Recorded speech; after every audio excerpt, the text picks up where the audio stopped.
permainan kotor. PKS, Demokrat, Anies Baswedan dan asing tolak IKN. Permainan kotor PKS, Demokrat, Anies Baswedan dan asing tolak IKN.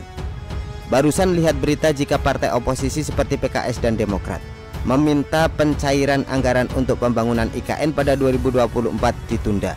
Rizky Aulia Rahman Natakusuma, anggota DPR dari Demokrat, mengatakan jika anggaran pembangunan IKN tidaklah prioritas dibandingkan dengan kebutuhan anggaran untuk stabilitas harga kebutuhan pokok masyarakat.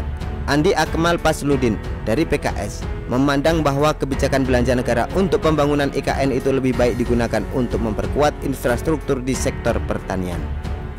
Kalau dilihat sekilas, kesannya dua partai oposisi itu sangat peduli dengan rakyat, padahal itu hanya jebakan kepada Presiden Jokowi di akhir masa pemerintahan beliau. Jika anggaran IKN ditunda, itu sama saja memperlambat proses pembangunan IKN dan bisa jadi mangkrak. Kalau mangkrak, nanti yang disalahkan pasti Presiden Jokowi. Kita sudah paham otak kotor oposisi.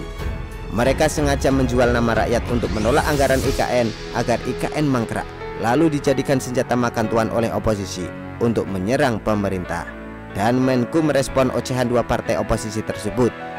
Ibu Sri Mulyani mengatakan, program pembangunan IKN akan terus dilanjutkan pada tahun depan karena sudah menjadi bagian dari program prioritas. Ini seiring juga dengan pembangunan proyek strategis nasional lainnya, PSN.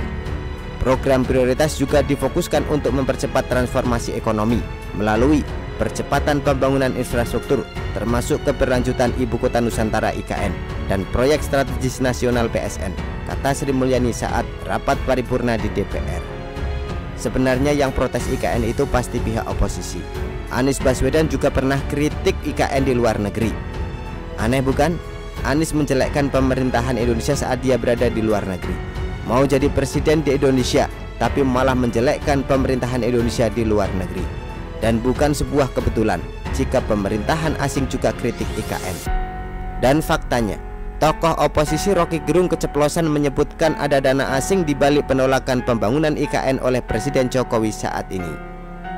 Ini sama seperti pihak asing yaitu PBB yang kritik sirkuit Mandalika dengan menggunakan isu HAM. Padahal juara World Superbike 2022 Alvaro Bautista memuji sirkuit Mandalika sebagai trek terbaik di dunia saat kembali ke Indonesia untuk balapan di World Superbike Mandalika 2023. Bahkan MotoGP Mandalika membuat 300 UMKM di Indonesia bisa meraup 1,2 miliar rupiah dan juga menyumbang 4,5 triliun rupiah bagi pendapatan Indonesia. Dari kasus Mandalika, kita sudah bisa belajar bagaimana pihak asing menggunakan isu HAM untuk menghambat Indonesia maju.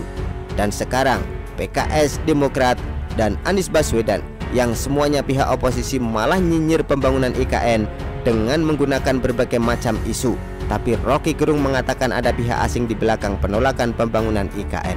Jadi sudah paham bukan bagaimana permainan kotor tokoh dan partai oposisi serta pihak asing di balik pembangunan IKN oleh Presiden Jokowi saat ini?